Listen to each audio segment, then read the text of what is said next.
네 번째 챕터 중개사무소의 운영 중에서 3절로 왔습니다. 교재 112페이지에 보시면 중개사무소라고 하는 단원이 나오고 있죠.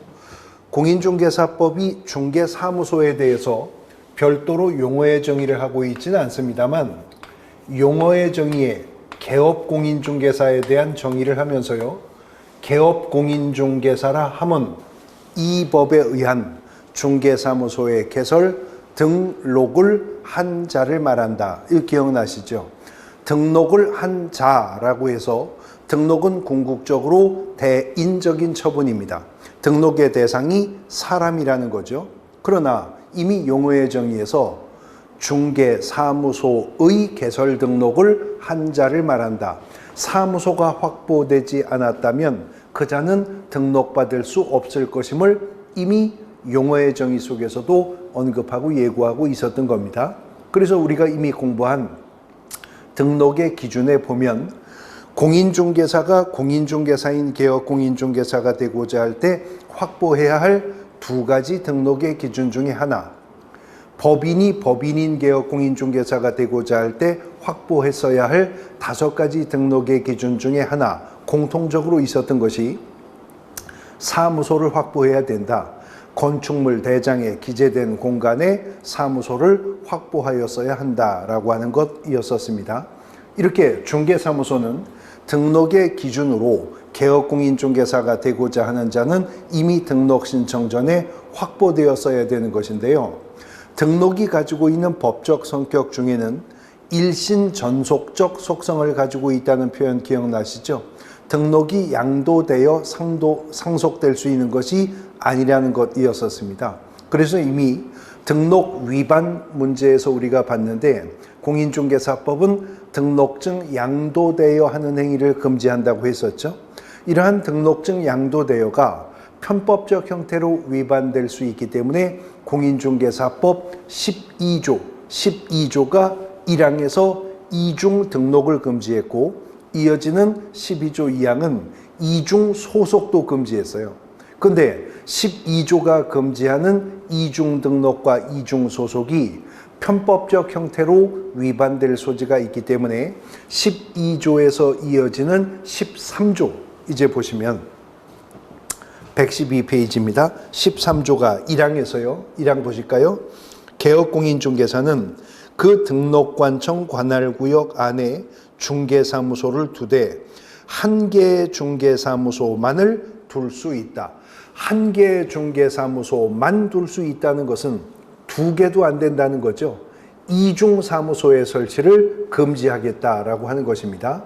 그런데 이러한 이중사무소 설치 금지가 편법적 형태로 떴다방들에 의해서 위반이 발생하게 되니까 이 법이 개정되면서 13조 2항을 신설하기에 이른 것입니다. 이제 13조 2항을 보시면 개업공인중개사는 천막 그 밖에 이동이 용이한 임시중개시설물을 설치하여서는 아니 된다라고 하는 거죠. 결국 중개사무소는 등록이 일신전속적인 성격을 갖는 것이기 때문에 1인 1등록에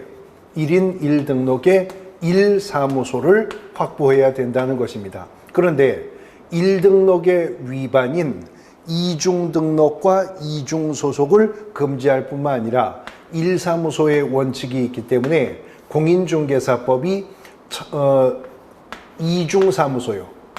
이중사무소를 설치하는 것을 금지할 뿐만이 아니라 천막 그 밖에 이동이 용이한 임시중개 시설물 설치하는 것까지도 13조 2항을 통해서 금지를 하고 있다는 것이죠.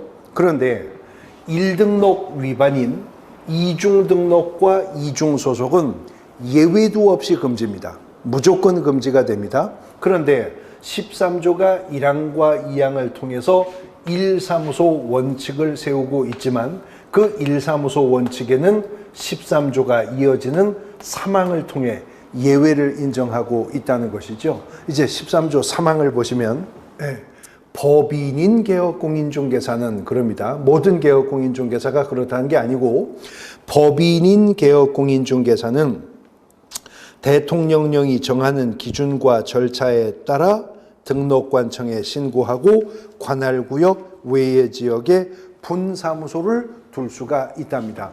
13조 1항이 한 개의 사무소만 둘 수 있다. 이중사무소 설치를 금지한다고 했는데 그 규정이 있음에도 불구하고 누구는 법인인 개업공인중개사는 대통령령이 정하는 기준과 절차에 따라 무엇을? 분사무소를 둘 수가 있다라는 거죠. 그러므로 분사무소라고 하는 개념은 공인중개사법상 이중사무소 설치 금지에 대한 유일한 예외인 것인데 그러한 분사무소는 누구에게만 인정한다?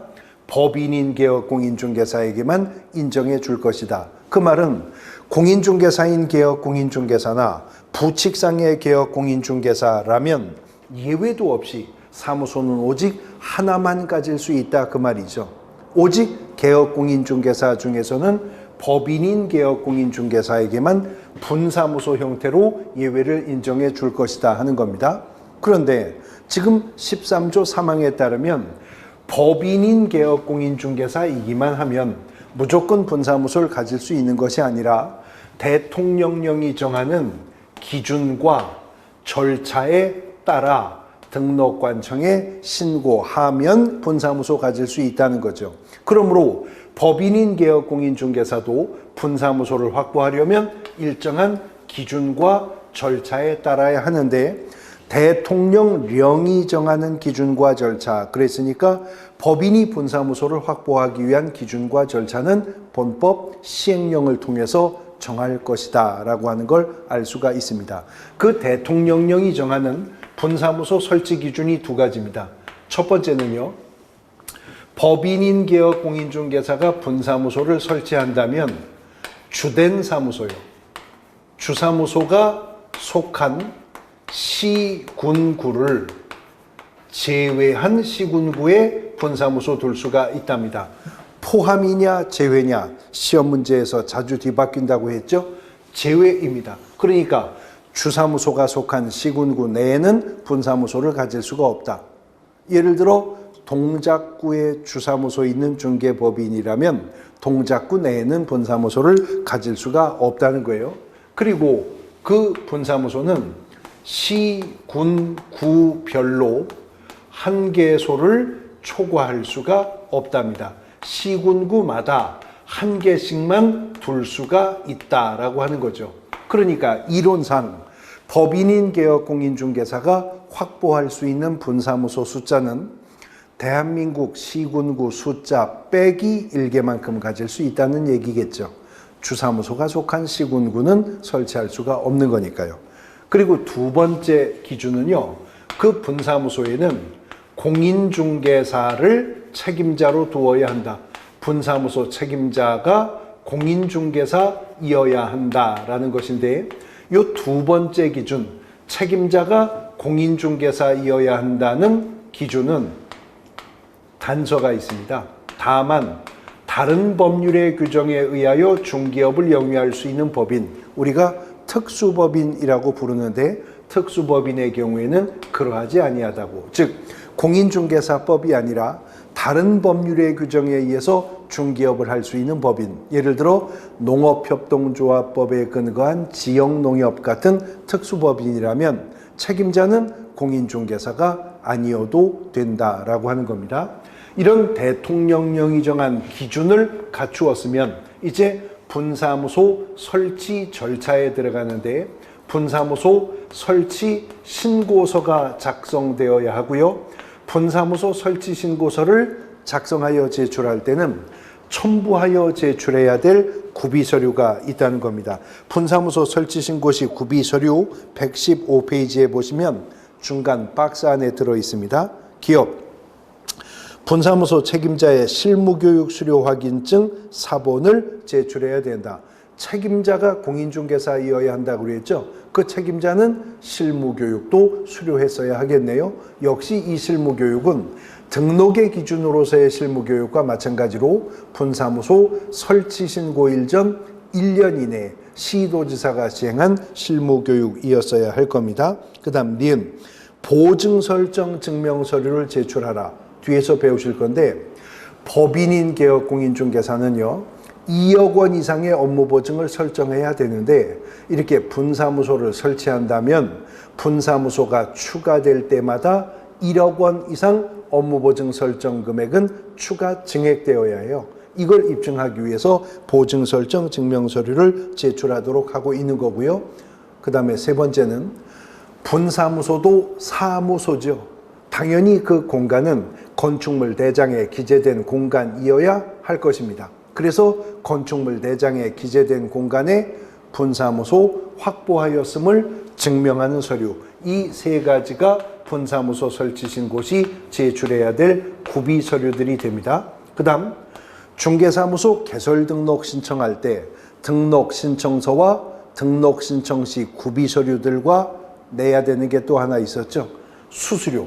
분사무소 설치 신고할 때도 당해 지방자치단체 조례가 정하는 수수료 납부해야 됩니다.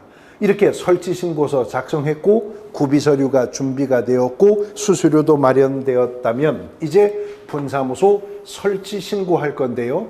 분사무소 설치 신고는 그 법인의 주된 사무소가 속한 시군구청에 가서 합니다. 여기서 아예 개념 묶어 정리할 것은 분사무소와 관련한 행정상 업무 처리는 다 주된 사무소 소재지 시군구청에 가서 한다라고 정리하시면 됩니다. 법인은 분사무소가 별도로 이전될 수 있거든요. 분사무소 이전 신고도 주사무소 소재지 등록관청 가서 합니다. 뒤에서 배우실 건데 법인은 분사무소가 별도로 사용할 인장 등록할 수 있습니다. 인장 등록도 주된 사무소 소재지 등록관청에 가서 행하게 될 겁니다. 자, 이런 분사무소는 개업공인중개사 중에서 오직 누구만 가질 수 있는 거예요? 네, 법인인 개업공인중개사만 분사무소를 확보할 수가 있는 겁니다. 근데 이와는 거꾸로요. 여러 명의 개업공인중개사들이 하나의 사무소를 공동으로 사용할 수 있는 개념이 13조 6항에 의해서 인정이 됩니다. 사무소의 공동사용. 사무소의 공동사용은 사무소에 구성된 개업공인중개사가 다중인 거지 사무소 자체는 하나잖아요. 그러니까 13조 1항이 말한 이중사무소 설치 금지에 배치되는 부분이 없기 때문에 요거는 별도로 인정을 해준다는 것인데 직접 조문으로 확인해 보겠습니다. 112페이지 보시면 13조 6항입니다. 112페이지 13조 6항을 보시면 개업공인중개사는 자 13조 6항은 문장의 주어가 종별을 특정하지 않았어요. 그냥 개업공인중개사입니다. 개업공인중개사는 그 업무의 효율적인 수행을 위하여 누구와? 네, 다른 개업공인중개사와 그러네요. 동종의 개업공인중개사와 이런 조건도 없습니다. 그냥 다른 개업공인중개사와 중개사무소를 공동으로 사용할 수 있다. 다만 개업공인중개사가 제39조 1항에 따른 업무정지 기간 중에 있는 경우로서 대통령령이 정하는 때에는 그러하지 아니하다입니다. 개업공인중개사가요. 업무의 효율적 수행이라고 지금 말하고 있죠. 업무의 효율적인 수행을 목적으로 한다면 사무소를 공동으로 사용할 수 있답니다. 누가요? 개업공인중개사가요. 누구와? 다른 개업공인중개사와. 그러니까 업무의 효율적 수행을 목적으로 한 사무소의 공동사용과 관련해서는 그 개업공인중개사의 종별이 무엇인가를 제한하지 않겠다는 거죠. 법인인 개업공인중개사도 공인중개사인 개업공인중개사도 부칙상의 개업공인중개사도 다 사무소 공동 사용할 수 있고 심지어는 하나의 사무소를 공인중개사인 개업공인중개사와 부칙상의 개업공인중개사 종별이 달라도 하나의 사무소를 공동으로 사용할 수가 있다는 겁니다. 또 공인중개사법은 그러면 업무의 효율적 수행을 목적으로 개업공인중개사들이 사무소를 공동 사용할 때 하나의 사무소를 몇 명의 개업공인중개사까지 공동 사용할 수 있느냐? 제한 없습니다. 제한하는 규정이 없으니까요. 한 사무소를 몇 명의 개업공인중개사가 공동 사용할 수 있다는 구체적인 제한이 없습니다. 그 다음 분사무소는 법인인 개업공인중개사만 가질 수 있지만 대통령령이 정하는 기준과 절차가 있었잖아요. 그런데 사무소 공동사용은 공동사용을 구성하는 별도의 기준이나 절차가 언급되어 있지도 않습니다. 그러면 어떤 수단을 통해 개업공인중개사들이 사무소를 공동사용할 수가 있게 되는가 하는 건데, 둘 중에 하나의 방법을 통해 사무소는 공동사용되는 거죠. 중개사무소 개설 등록을 하게 되는 결과로 사무소가 공동사용될 수가 있고요. 중개사무소를 이전 신고하게 되는 결과로도 사무소는 공동사용될 수가 있다는 거죠. 예를 들어서 공인중개사인 개업공인중개사 A씨가 사무소를 확보하여 중개업을 하고 있는데, 공인중개사 자격을 취득한 B가요, 먼저 개설 등록한 A와 합의하여 A의 사무소를 함께 쓰기로 합의하고 등록관청에 개설 등록하여 사무소 공동 사용할 수가 있다는 거죠. 그 다음 이번에는 개업공인중개사 C와 개업공인중개사 D가 각각 별개의 사무소를 확보하여 개설 등록하여 중개업을 하고 있다가 CD 개업공인중개사가 합의하여 D가 자기 중개사무소를 C의 중개사무소로 이전 신고하게 되는 결과로 사무소는 공동 사용될 수가 있다는 겁니다. 그런데 중개사무소 개설 등록 신청할 때 제출해야 될 구비 서류 중에는 사무소 확보 증명 서류가 있었습니다. 아까 분사무소 설치 신고 시 구비 서류에도 사무소 확보 증명 서류가 있었잖아요. 뒤에서 보실 건데, 중개사무소 이전 신고 시 제출해야 될 두 가지 구비 서류 중에도 사무소 확보를 증명하는 서류가 있거든요. 그런데 중개사무소 개설 등록한 결과 혹은 사무소 이전 신고한 결과 사무소가 공동 사용되게 된다면, 먼저 그 공간에 터잡고 중개업을 하고 있던 개업공인중개사 있죠. 그 개업공인중개사의 승낙서를 첨부하여 개설 등록을 신청하거나 이전 신고를 하는 방법을 통해 사무소는 공동 사용할 수가 있다는 거죠. 개업공인중개사의 종별 제한도 없고 원수 제한도 없고 기준과 절차도 제한이 없이요. 다만 업무정지 처분 기간 중에 사무소를 공동 사용할 수가 없는 경우가 두 가지가 있다는 것인데요. 첫 번째는 업무정지 처분을 받은 개업공인중개사는 그 업무정지 기간 중에 다른 개업공인중개사가 자기 사무소로 이전에 들어올 수 있도록 승낙서 제공할 수 없다는 겁니다. 그 다음 두 번째는 업무정지 처분을 받은 개업공인중개사는 업무정지 기간 중에 다른 개업공인중개사의 사무소로 이전 신고에 들어갈 수 없다는 겁니다. 그러니까 업무정지 기간 중인 자는 다른 개업공인중개사가 들어올 수 있도록 해줘도 안 되고, 업무정지 처분을 받은 자는 그 업무정지 기간 중에 다른 개업공인중개사의 사무소로 이전해 가려 해도 안 된다 그거죠. 그렇지만 않다면 종별 제한, 원수 제한, 기준과 절차에 대한 제한 없이 개업공인중개사들은 사무소를 공동 사용할 수가 있게 될 것이다 하는 것입니다. 사무소의 공동 사용에 관한 문제였었고요. 이제 119페이지에 보시면 그 다음에는 중개사무소의 명칭이라고 하는 부분입니다. 이 사무소의 명칭과 관련해서는요, 공인중개사법 18조가 근거 규정을 두고 있는데, 공인중개사법 18조는 1항은 개업공인중개사는 이렇게 나갑니다. 그런데 2항은요, 개업공인중개사가 아닌 자는 이렇게 나가고 있어요. 먼저 18조 1항을 보실까요? 119페이지 하단입니다. 1항 개업공인중개사는 그 사무소의 명칭에 공인중개사 사무소 또는 부동산 중개라는 문자를 사용하여야 한다. 개업공인중개사는 이렇게 나가죠. 개업공인중개사는 사무소의 명칭에 공인중개사 사무소 또는 부동산 중개라는 문자를 사용해야 한답니다. 자, 공인중개사 사무소와 부동산 중개라는 문자 사이에 또는입니다. 및이 아니고요. 포함이냐 제외냐가 자주 시험 문제 지문에서 뒤바뀐다고 했는데 그거와 거의 같은 비중으로 뒤바꾸어 틀린 질문 만드는 것 중에 하나가 또는 및의 차이, 영어로 and냐 or냐 하는 차이가 자주 지문 속에서 뒤바뀝니다. 여기는 or죠. 그러니까 둘 다 써야 한다는 건 아니고 개업공인중개사는 공인중개사 사무소라는 문자를 쓰든가 아니면 부동산 중개라고 하는 문자는 사무소의 명칭에 둘 중에 하나는 써야 된다는 겁니다.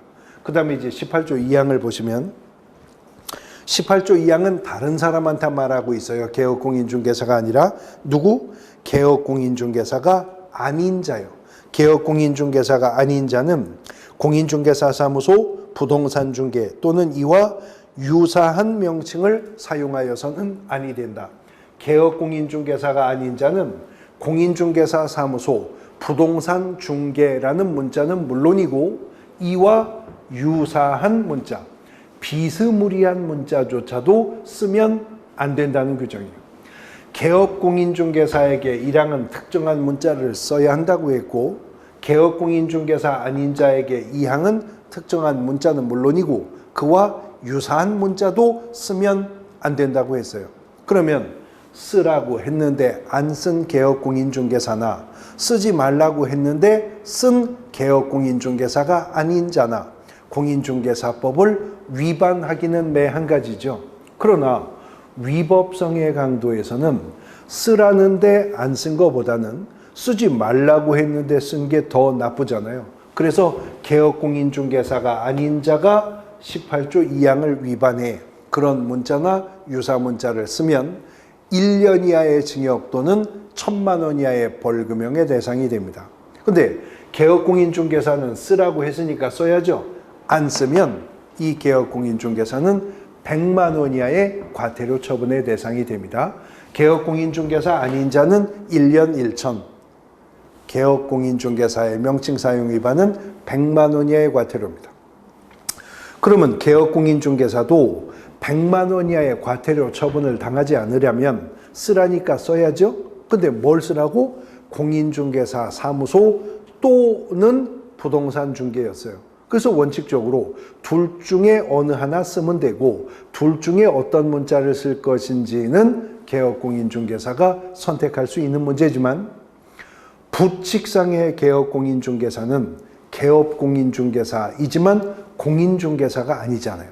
그러니까 부칙상의 개업공인중개사는 공인중개사 사무소라는 문자를 선택할 자격 없지요.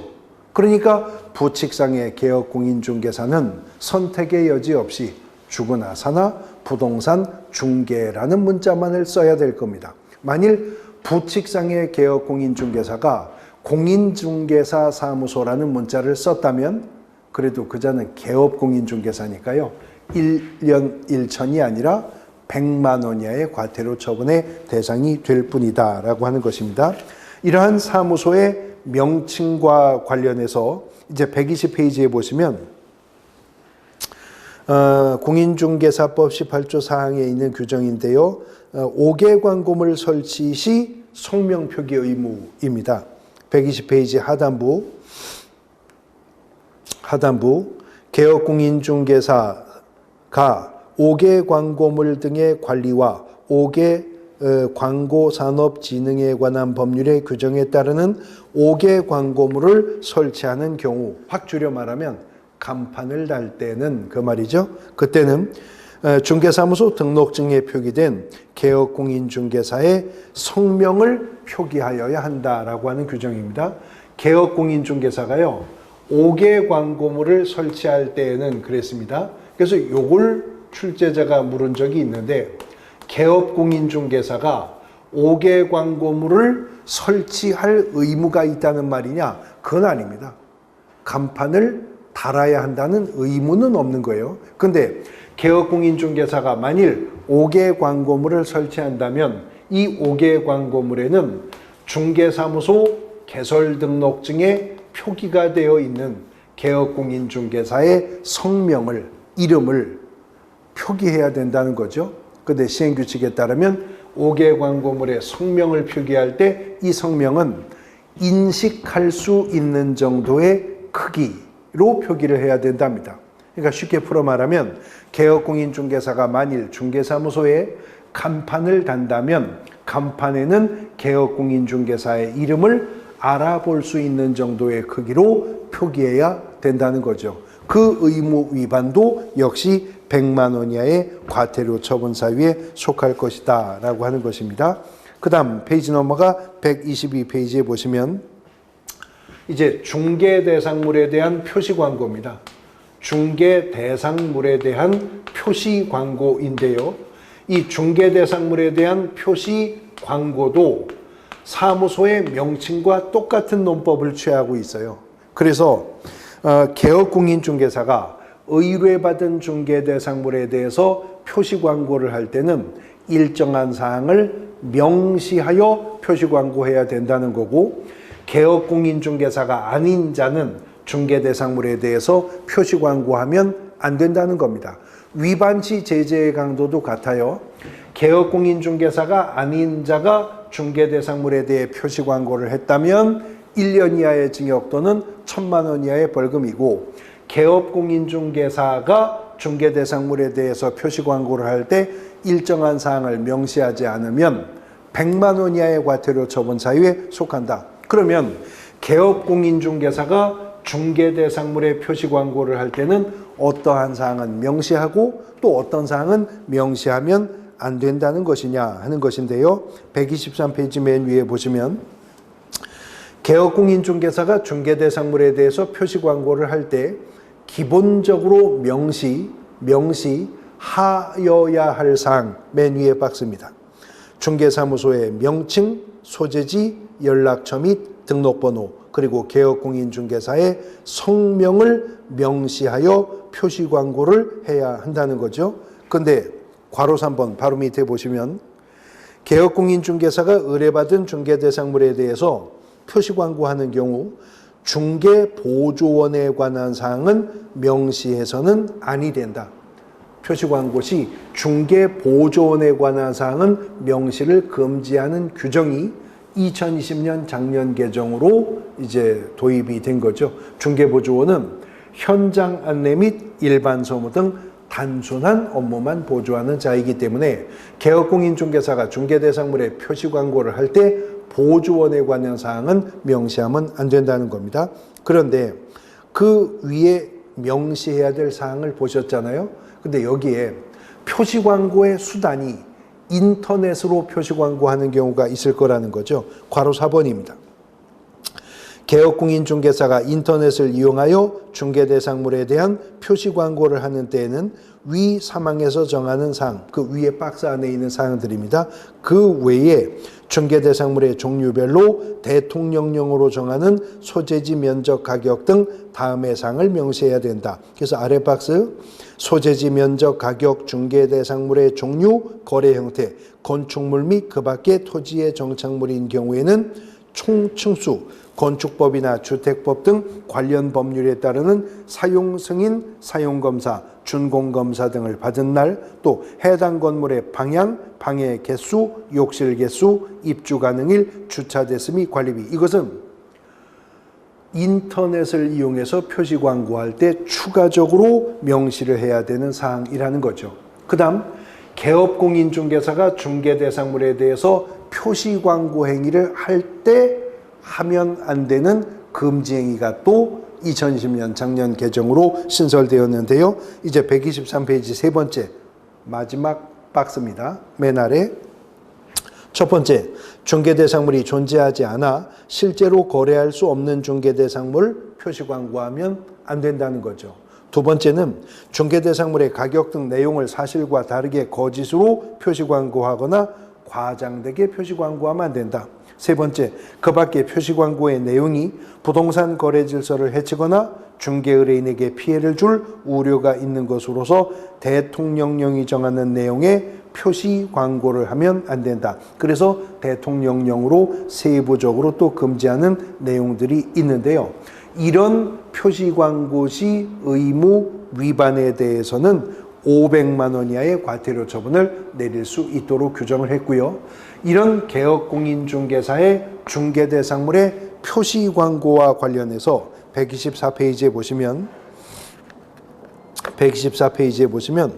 인터넷 표시 광고 모니터링 규정을 작년부터 시행하고 있습니다. 괄호 1번에 국토교통부 장관은 인터넷을 이용한 중개대상물에 대한 표시 광고가 법 제18조 2의 규정을 준수하는지 여부를 모니터링할 수 있도록 하는 세부 규정들도 본법은 두고 있다. 그 세부적인 내용들도 한번 살펴보셔야 되겠습니다.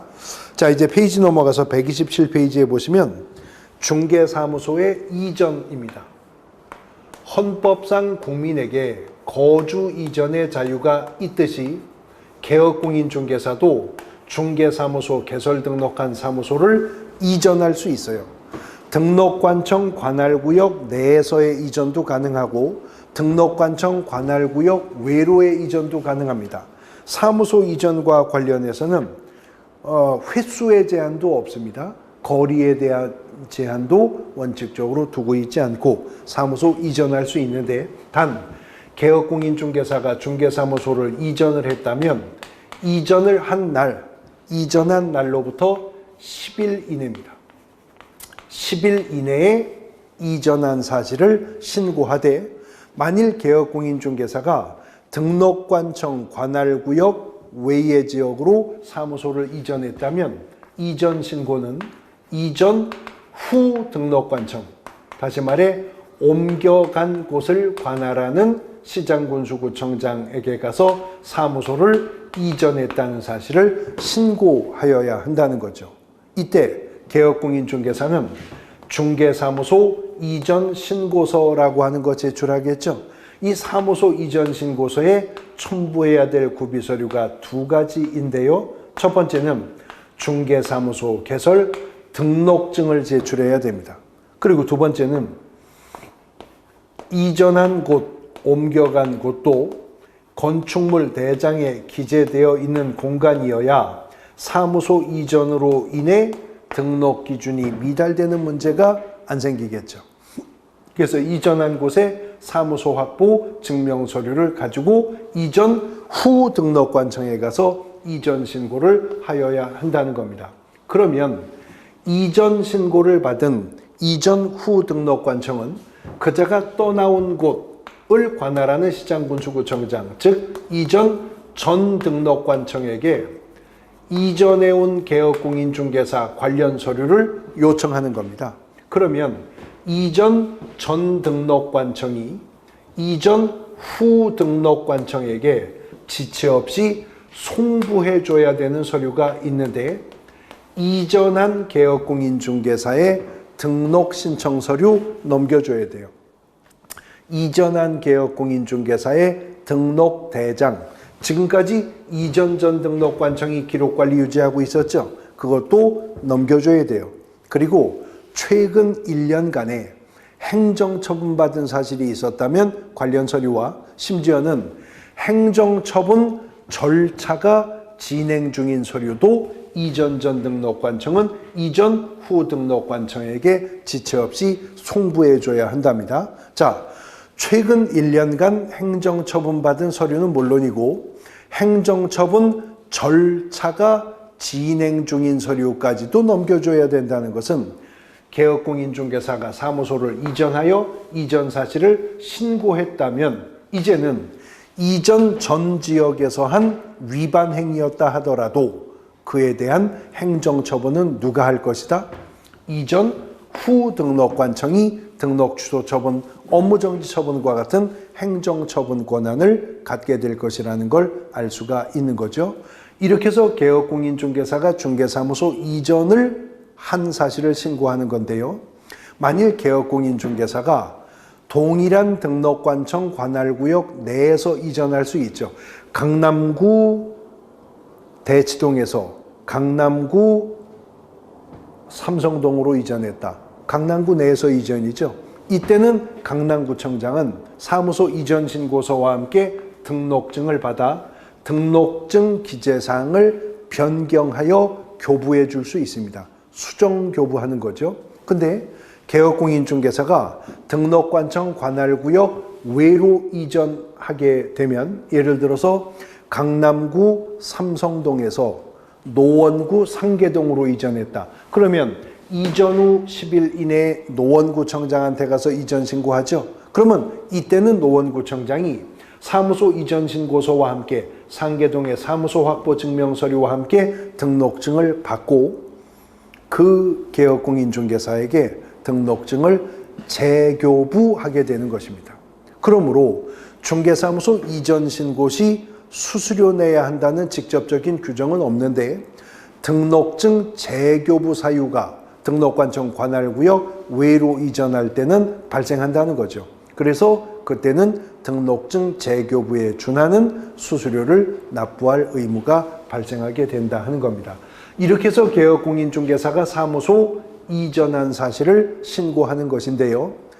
법인인 개업공인중개사만큼은 분사무소 가질 수가 있다고 했었죠. 분사무소도 이전될 수 있습니다. 근데 분사무소는 아까 설치신고, 주사무소 소재지 시장군수구청장에게 한다고 했었죠. 그때 말씀드렸는데 분사무소는 이전 신고도 주된 사무소 소재지 등록관청에 가서 하는 겁니다. 그러면 생각해 보십시오. 종로구에 주사무소 있는 중개법인이 마포구에 분사무소를 설치했는데 마포구에 있었던 분사무소를 송동구로 이전했다. 그러면 10일 이내에 종로구청장에게 이전 신고한다는 거죠. 그러면 정작 마포구청장과 송동구청장은 분사무소가 나간 사실을, 들어온 사실을 모르고 있는 거죠. 그거 누가 알고 있어요? 종로구청장이 알고 있잖아요. 그러니까 주사무소 등록관청인 종로구청장은 분사무소 이전 신고를 받으면 이제 마포구청장과 송동구청장에게 각각 분사무소가 이전되었다는 사실을 통보해 준다는 거죠. 그런데 처음에 마포구에 분사무소를 설치할 때 그 설치 신고는 어디 가서 했었어요?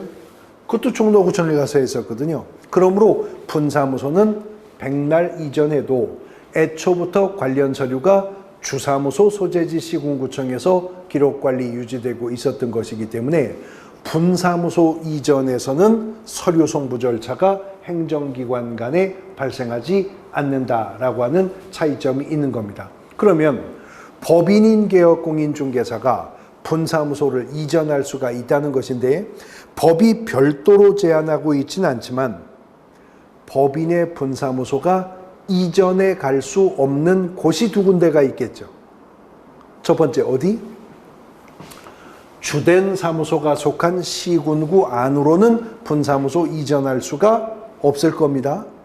또 분사무소는 어디로 이전할 수 없을까요? 그렇죠.